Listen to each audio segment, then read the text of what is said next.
आपल्या डोळे देखत आपल्या सगळ्या पुत्रांचं कल्याण व्हावं अशा प्रकारची गोड भावना जिच्या डोळ्यात असते, जिच्या नजरेत असते, जिच्या नेत्रात असते आणि जिच्या अंतकरणात असते ना, तिचं नाव आहे माऊली सज्जन हो. तिचं नाव आहे आई.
मातेची या चित्ती अवघी बाळकाची व्याप्ती, अवघी व्याप्ती जिच्या अंतकरणामध्ये असते तिचं नाव माय सज्जन. एका बाळाच्या विषयी नाही, एकाच मुलाचं कल्याण व्हावं असं नाही, सगळ्या मुलांचं कल्याण व्हावं.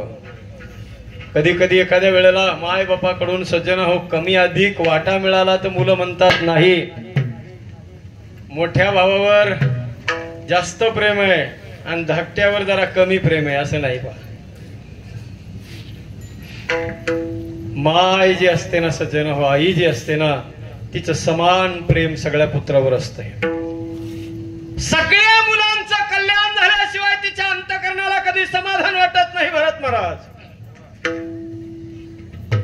आई कशी असते, माय कशी असते ऐका माय बाप.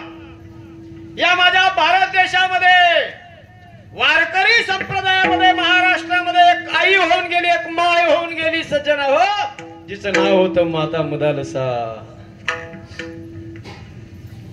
बाळ जन्माला आल्याबरोबर लक्ष देऊ नये का, बाळाचा जन्म झाल्याबरोबर पाळण्यामध्ये अंगाई गीत गाण्याची जेव्हा वेळ असते त्यावेळेला ती अंगाई काय गायची, ती माता सज्जन हो.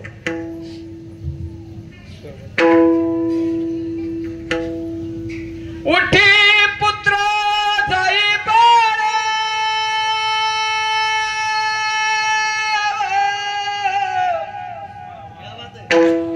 तीर्थयात्रा हिंड, साधू आणि संत तेथे असतील उदंड. हे राजा बाळा गाफील राहू नको रे बाबा. अरे या कलियुगाचा तडाखा फार जबरदस्त आहे बाळा. कधी तो काळ येईन आणि तुझ्या गळ्यामध्ये फासा टाकून घेऊन जाईल सांगता येत नाही. म्हणून बाळा गाफील राहू नको, सावध हो. शास्त्रकाराने सांगितल्याची त्या शास्त्रकारांची आठवण ती माय पुत्रांना करून देते पाळण्यामध्ये सज्जन हो. लोक म्हणतात आमचे पोर आणखी मोठे झाले नाही, त्यांच्यावर आताच काय संस्कार करायचे. अरे लेकरू बघा, 5 वर्षाचं लेकरू आहे, सुंदर धोती घातली अंगावर, चांगला वारकऱ्याचा वेश धारण केलाय. माणसं म्हणतात आणखी पोरं मोठे झाले नाही महाराज, आतापासूनच त्या पोरांवर कशाला प्रेशर टाकायचंय, कशाला बर्डन द्यायचंय, त्यांना जगू द्या मुक्तपणाने मोकळ्यापणाने. अरे पण बघता बघता ते कधी मोठं होतंय आणि त्याच्या अंगातला लवचिकपणा संपून कधी ते ताट बनतंय कळतच नाही माणसाला. आणि मग जेव्हा बापावर गुरकायला लागतं का तेव्हा कळतं त्याला मोठं झालंय पोरग. अरे जोपर्यंत बालक लहान आहे तोपर्यंत त्याला वाकवा. माझी माय मदालस आपल्या बाळाला पुत्रांना सांगते, बाळा अरे हा संसार अत्यंत भयावह आहे.